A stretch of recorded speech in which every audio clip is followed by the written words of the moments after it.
Assalamualaikum warahmatullahi wabarakatuh. Kami dari kelompok 4 ingin mempresentasikan hasil kerja kelompok kami dengan materi adaptasi latihan dengan beranggotakan yang pertama saya sendiri Alparnezar Alim, kemudian yang kedua Elvira Dwi Kristia Junita Dagama, yang ketiga Fadil Muhammad Alfian, yang keempat Muhammad Demarjati, yang terakhir Ninda Yuli Prasiska. Pembaca materi pertama saya serahkan kepada teman saya yang bernama Fadil Muhammad Alfian. Fadil Muhammad Alfian, dipersilakan. Izin masuk. Ya, untuk materi pertama yaitu adaptasi fisiologis dalam menanggapi pelatihan. Adaptasi fisiologis selalu spesifik untuk pelatihan dan stres yang ditempatkan pada tubuh. Adaptasi yang terjadi yang menyebabkan peningkatan kinerja setelah pelatihan. Pelatihan yang menggunakan prinsip-prinsip pelatihan akan menyebabkan lebih banyak adaptasi daripada pelatihan yang tidak. Adaptasi memerlukan pelatihan di atas ambang batas dan menciptakan kebutuhan akan beban kerja yang meningkatkan sesuai dengan prinsip kelebihan beban progresif.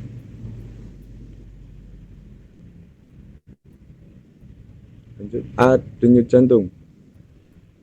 Denyut jantung istirahat adalah berapa kali jantung Anda berdetak per menit saat istirahat.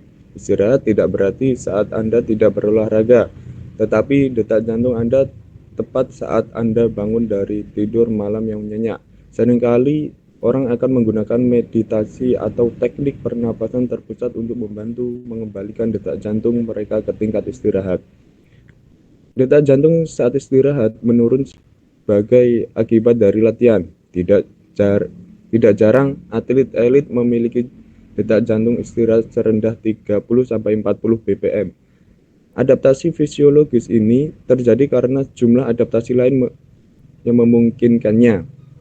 Salah satunya adalah peningkatan volume sekuncup. Peningkatan jumlah darah yang dipompa keluar dengan setiap kontraksi berarti jantung dapat memiliki tingkat kontraksi yang lebih rendah sambil tetap mengangkut volume darah yang sama. Selanjutnya B. Volume sekuncup dan curah jantung. Volume sekuncup adalah jumlah darah yang dipompa keluar dari ventrikel kiri jantung per kontraksi. Peningkatan volume sekuncup dihasilkan dari latihan dan memungkinkan jumlah darah yang sama diangkut ke seluruh tubuh dengan kontraksi jantung yang lebih sedikit. Curah jantung adalah jumlah darah yang dipompa keluar dari ventrikel kiri jantung per menit dan dihitung dengan mengalihkan volume sekuncup atletik dengan detak jantung mereka. Peningkatan curah jantung adalah akibat langsung dari peningkatan volume sekuncup karena denyut jantung maksimal seorang atlet tidak meningkat secara signifikan. Selanjutnya C. Kapasitas paru-paru. Pengambilan oksigen dan kapasitas paru-paru bekerja sama untuk mengantarkan oksigen ke dalam darah sehingga dapat disalurkan ke seluruh tubuh. Penyerapan oksigen meningkat sebagai hasil dari pelatihan yang menyebabkan peningkatan jumlah oksigen yang ditransfer dalam darah untuk digunakan otot dalam aktivitas aerobik. Namun, kapasitas paru-paru tampaknya tidak banyak berubah jika sama sekali sebagai respon terhadap pelatihan. Penyerapan oksigen mengacu pada kemampuan tubuh untuk menyerap oksigen melalui paru-paru dan ke dalam darah. Mengangkut oksigen ini secukupnya ke otot dan kemudian mengangkut oksigen keluar dari darah dan masuk ke sel otot di mana ia digunakan untuk produksi energi. Penyerapan oksigen meningkat sebagai respon terhadap pelatihan dan memungkinkan pengiriman. Selanjutnya dilanjutkan oleh teman-teman saya. Baik, saya akan lanjutkan. Yang selanjutnya D. Hemoglobin. Hemoglobin adalah molekul dalam darah yang mengikat oksigen dan mengangkut ke seluruh tubuh dalam darah. Hal ini terkandung dalam sel darah merah dan bertanggung jawab untuk memberikan sel warna merah ketika terikat dengan oksigen. Latihan aerobik merangsang tubuh untuk memproduksi lebih banyak hemoglobin untuk meningkatkan daya dukung oksigen darah. Yang selanjutnya hipertrofi otot. Hipertrofi otot adalah peningkatan ukuran area penampang otot karena meningkat myofibril atau komponen jaringan sel yang bertanggung jawab untuk kontraksi di dalam sel otot atau myosit. Myofibril adalah unit seperti batang di dalam myosit yang berkontraksi untuk menghasilkan gerakan. Semakin besar myofibril, semakin besar myosit dan semakin banyak kekuatan yang dapat dihasilkan otot. Yang selanjutnya F, serabut otot kedutan cepat dan lambat. Serat otot kedutan cepat adalah serat yang digunakan untuk kekuatan, tenaga, dan gerakan intensitas tinggi dan durasi pendek. Mereka dapat dihubungkan dengan dua sistem energi anaerobik, yang berarti adaptasi dalam serat ini membantu dalam menggunakan sistem ini. Adaptasi termasuk peningkatan enzim anaerobik untuk glikolisis, peningkatan penyimpanan PC, hipertrofi, dan peningkatan pembuangan laktat yang membantu mengurangi kadar asam di otot. Yang selanjutnya, materi 2, adaptasi latihan sistem kardiovaskular 7.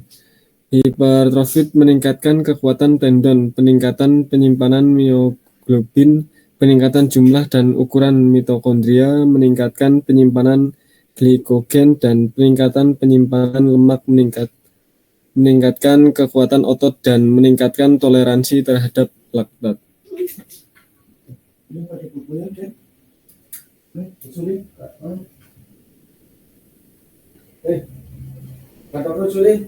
Ya, yang selanjutnya akan dilanjutkan oleh Mbak Ninda. Ya, baik. Untuk kardiovaskular.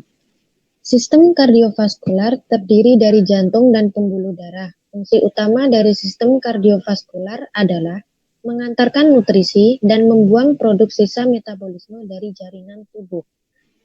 Fungsi sistem kardiovaskular secara spesifik adalah 1. Menghantarkan darah tanpa oksigen dari jantung ke paru-paru dan darah penuh dengan oksigen dari paru-paru ke jantung. 2. Menghantarkan darah dengan oksigen dari jantung ke jaringan dan darah tanpa oksigen dari jaringan ke jantung. Yang ketiga, menghantarkan nutrisi, contohnya glukosa dan asam amino ke dalam sel. Yang keempat, membuang sisa-sisa metabolisme, contohnya karbon dioksida, urea, dan laktat. Yang kelima, transportasi hormon dan enzim untuk regulasi fungsi fisiologi. Yang keenam, mempertahankan keseimbangan cairan untuk mencegah dehidrasi. Yang ketujuh, mempertahankan temperatur tubuh dengan menyerap panas dan mendistribusikan ulang ke luar tubuh. Next. Respons yang terjadi pada sistem kardiovaskular terhadap aktivitas olahraga yang dilakukan seseorang berupa 1. Meningkatnya denyut nadi, aktivitas fisik atau olahraga yang dilakukan. Yang kedua, meningkatkan suplai darah pada otot.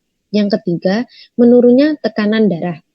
Sedangkan adaptasi yang terjadi pada sistem kardiovaskular berupa peningkatan konsumsi maksimal oksigen atau VO2 max dan bertambah besarnya ukuran otot jantung.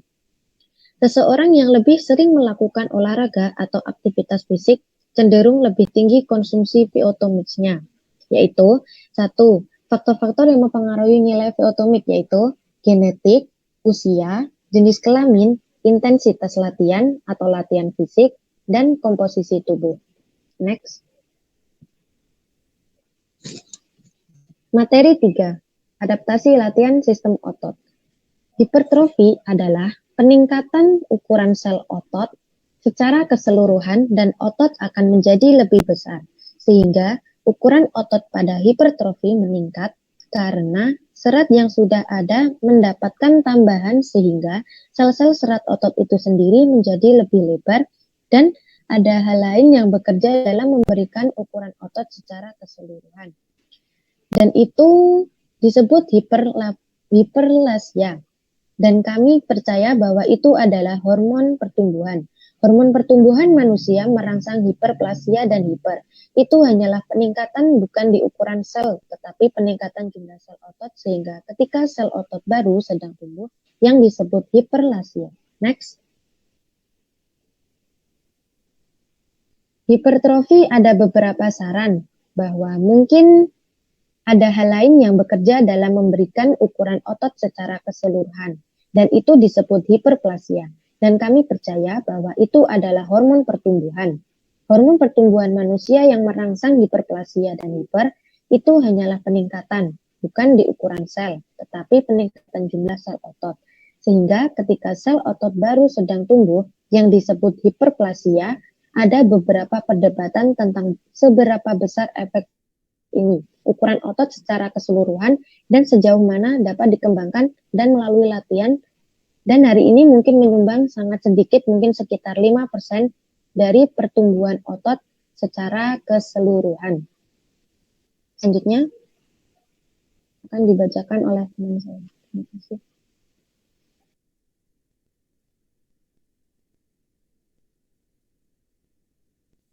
Baik, saya akan melanjutkan materinya.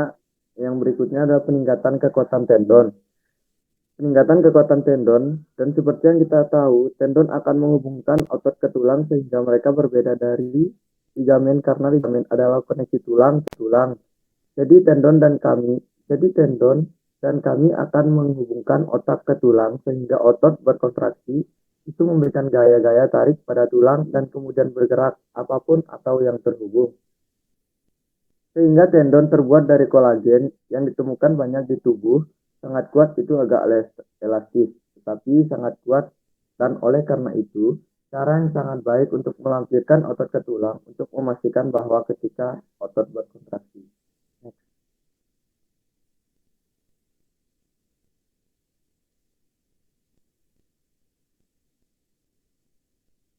Tendon menempel ke tulang dan di sanalah kekuatan otot yang berkontraksi akan menarik tulang dan membuat gerakan di sendi jika kita ingin memperkuat tendon. Mioglobin, dan pada dasarnya itu adalah senyawa yang sangat mirip, itu adalah protein yang sangat mirip dengan hemoglobin yang kita ketahui. Tentu saja itu ditemukan dalam aliran darah mioglobin, namun sebagian besar ditemukan di jaringan otot. Tujuannya adalah untuk mengikat dengan oksigen dan menyimpan oksigen itu secara lokal di sel otot sehingga ada banyak oksigen yang tersedia untuk produksi energi dalam sel otot. Berikutnya.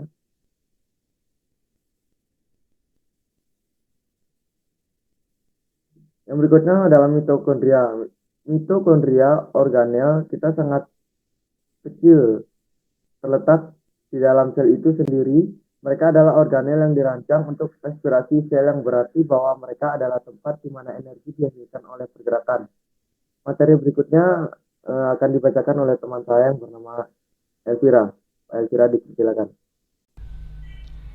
Terima kasih Alpa. Untuk materi selanjutnya yaitu ATP.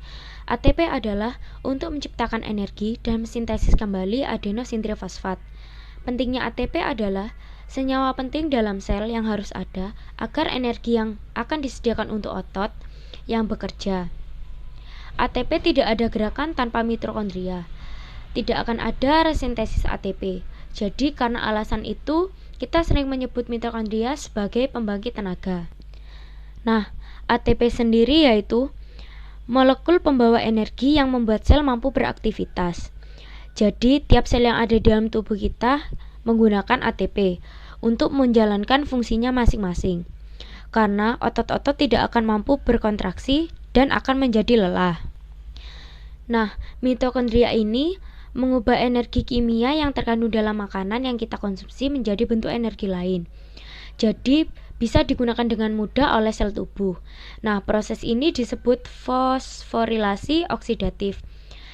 Nah, proses ini merupakan menghasilkan endonisme trifosfat ATP, yaitu satuan molekuler yang memberi energi untuk proses metabolisme.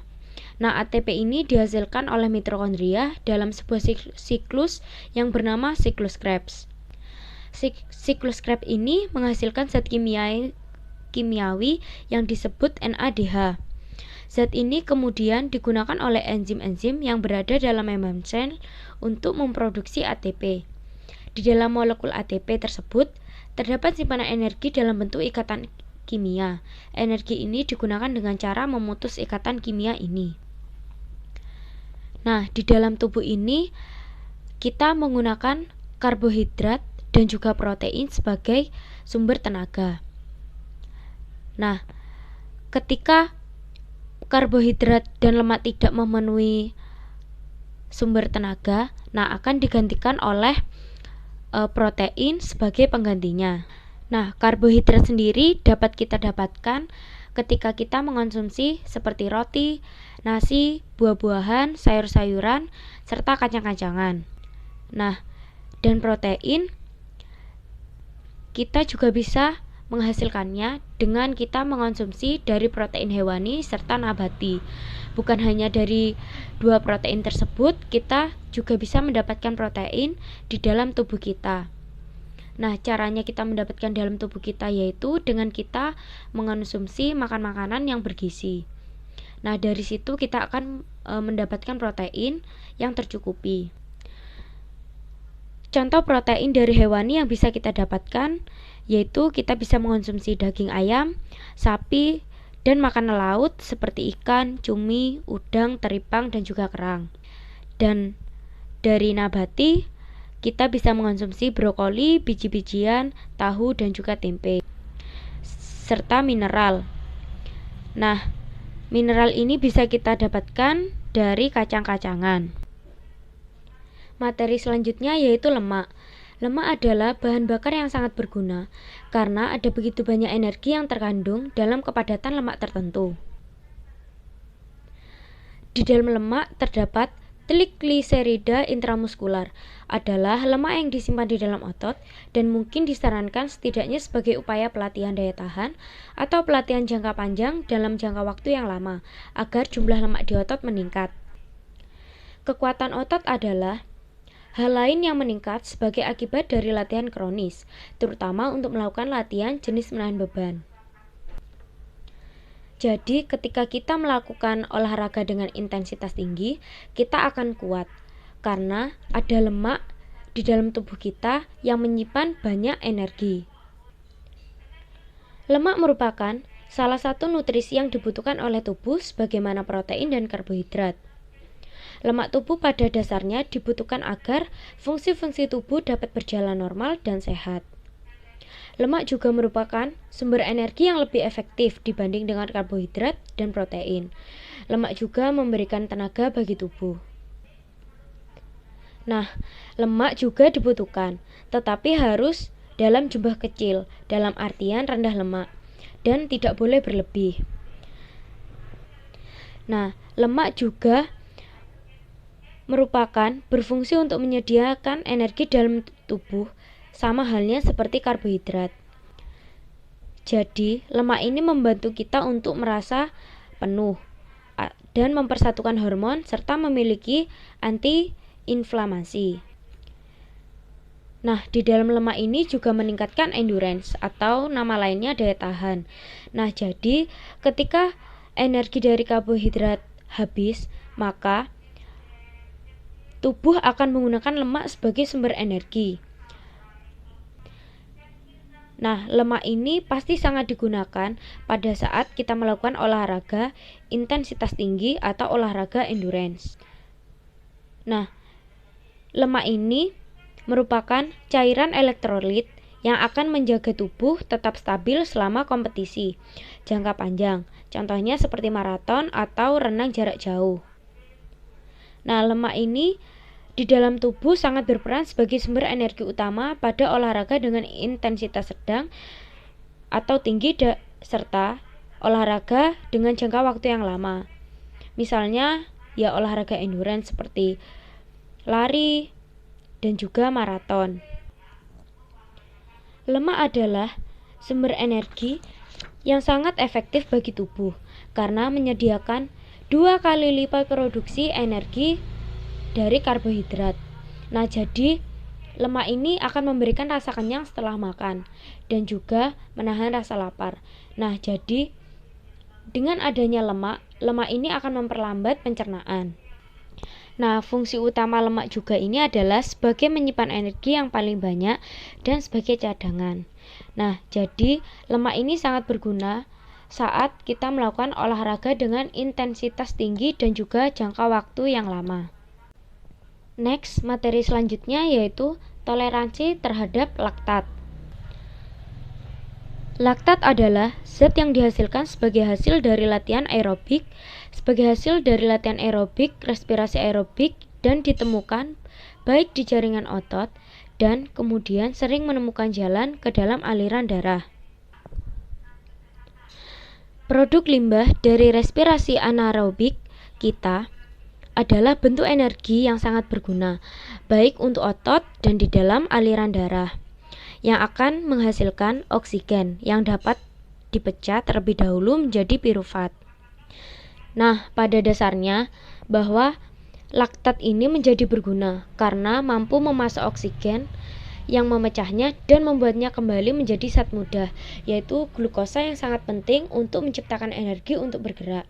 Jadi, ketika ada glukosa dalam tubuh kita akan menjadi semangat dan juga bisa bergerak dengan lancar.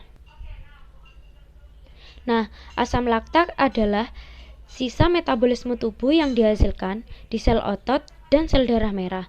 Jadi, jumlah asam laktat di dalam tubuh biasanya itu akan meningkat ketika tubuh sedang banyak melakukan aktivitas fisik atau berolahraga. Nah, tubuh ini akan membutuhkan lebih banyak oksigen, tetapi jumlah oksigen tidak selalu bisa tercukupi. Nah, jadi ketika hal ini terjadi, tubuh kita otomatis akan meningkatkan metabolisme tubuh untuk menghasilkan cukup energi. Nah, salah satu produk sampingannya yang terbentuk dari proses ini adalah asam laktat. Meningkatnya asam laktat akibat olahraga umumnya tidak berbahaya bagi tubuh, tetapi bisa menyebabkan keluhan tertentu seperti nafas akan menjadi lebih cepat. Nah, meningkatnya asam laktat juga bisa beresiko atau lebih sering terjadi pada orang yang berolahraga secara berlebihan. Bukan hanya dari olahraga, asam laktat juga dapat mengalami peningkatan akibat kondisi medis tertentu. Asam laktat adalah produk ikutan dari proses glikolisis anaerob. Hampir 80% laktat yang dihasilkan pada glikolisis anaerob ini dibawa keluar otot menuju sirkulasi darah. Proses glikolisis anaerob terjadi pada saat otot membutuhkan energi dalam waktu yang cepat dengan jumlah tertentu, sedangkan pasokan oksigen kurang, seperti yang terjadi pada seseorang yang berolahraga dengan intensitas tinggi ataupun sedang. Pada kondisi pasokan oksigen kurang ini, reoksidasi terhadap NADH yang terbentuk dari NADH+ saat glikolisis akan terganggu. Nah, dalam keadaan ini, NADH direoksidasi melalui serangkaian dengan proses reduksi pirufat menjadi asam laktat melalui jalur anaerob dengan menambahkan 2 atom hidrogen untuk membentuk asam laktat. Baik, terima kasih kepada teman-teman yang telah membacakan materi. Mungkin itu saja materi yang dapat kelompok kami sampaikan. Kurang lebihnya kami mohon maaf. Wabillahi taufiq wal hidayah. Wassalamualaikum warahmatullahi wabarakatuh.